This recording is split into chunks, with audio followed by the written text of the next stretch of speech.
Hello.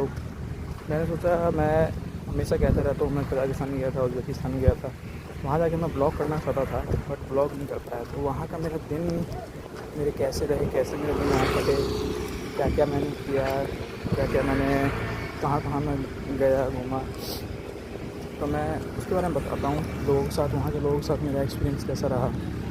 जैसे जब मैं फर्स्ट डे वहाँ पहुँचा तो मेरी फ़्लाइट रात को थी दिल्ली से।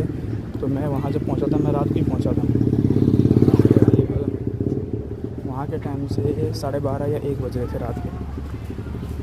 तो मैं बाहर, मेरा जो होटल था वो बुक था, बट मैं बाहर जा नहीं सकता था, मुझे पता नहीं था वहाँ जाना कैसे, और कैब वगैरह मैं करना नहीं चाहता। मैं सोच रहा था जितना हो सके उतने कम दाम में मैं एक्सप्लोर करूँ।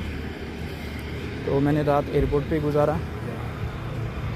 जब मॉर्निंग हुआ तो मॉर्निंग में मैं बाहर गया 8 बजे के आसपास, और मैंने सिम वगैरह नहीं ख़रीदा, क्योंकि इस 20-21 दिन जो मैं रहा था वो कज़ाकिस्तान उज़्बेकिस्तान में, मैंने सिम ही नहीं ख़रीदा। मैं बिना सिम के ही घूम रहा था। एक ऐप है, तो वो ऐप मैं मेंशन कर दूंगा, अगर कोई भी जाता है उस ऐप को यूज़ करके, वो कज़ाकिस्तान का तो नहीं कह सकता बट उज़्बेकिस्तान में बिना इंटरनेट कहीं भी जा सकता है। मतलब वो ऑफलाइन डाउनलोड होता है, जैसे अपने रूम पे जाओ तो वाईफाई के थ्रू डाउनलोड कर लो, जिस लोकेशन पे आप हो वहाँ का मैप डाउनलोड कर लो, और आप फिर उस जगह पे उस ऐप के थ्रू कहीं जा सकते हो। उसको नेट की ज़रूरत नहीं पड़ती, वो ऑफलाइन ही चलता है। बहुत बेहतरीन ऐप है। मैं उसी की मदद से मैं मतलब उज़्बेकिस्तान, मेरे को पता चल गया था ये कज़ाकिस्तान में ही। जब मैं कज़ाकिस्तान अलमाटी से शिमकेंट गया था तो शिमकेंट मुझे पता चल गया था। तो मैं इसी ऐप के थ्रू मैंने फिर शिमकेंट थोड़ा सा घूमा, फिर उसके बाद मैं उज़्बेकिस्तान गया, उज़्बेकिस्तान में घूमा।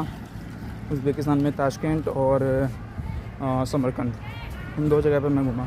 बुखारा जाना चाहता था बट क्यों नहीं जा सका वो मैं आगे बताऊंगा।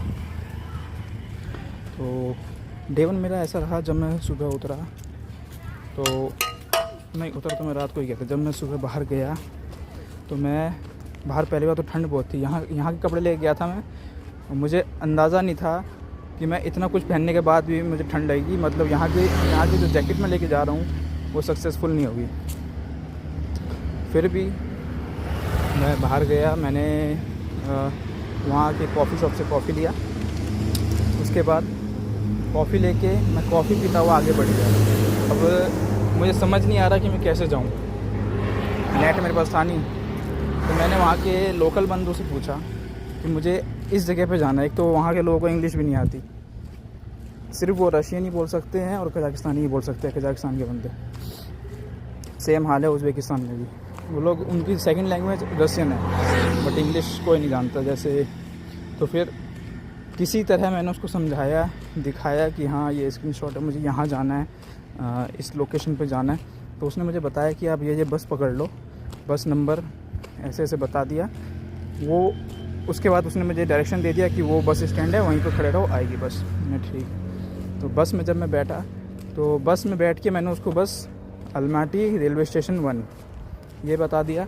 उसने मुझे रेलवे स्टेशन के पास छोड़ दिया। रेलवे स्टेशन से कैसे जाऊं मुझे नहीं पता। फिर वहाँ के लोकल लोगों से मैंने पूछा, वो भी नहीं समझ पा रहे। वो बिल्कुल भाई जैसे हमारे यहाँ देहात के लोग होते हैं ना, वैसे वो लोग थे।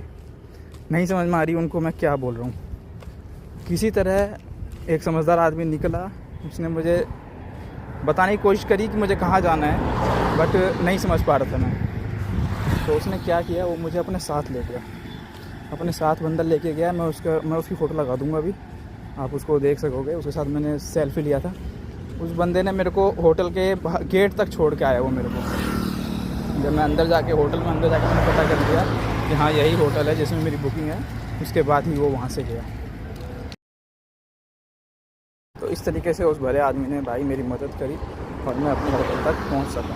होटल पर पहुँच के फिर मैंने वाईफाई कनेक्ट करके, उस वाईफाई के थ्रू मैंने जहाँ मैं जाना था वो गूगल मैप पे मैं स्क्रीनशॉट ले के रखता था कि हाँ यहाँ जाना है, ऐसे ऐसे जाना है।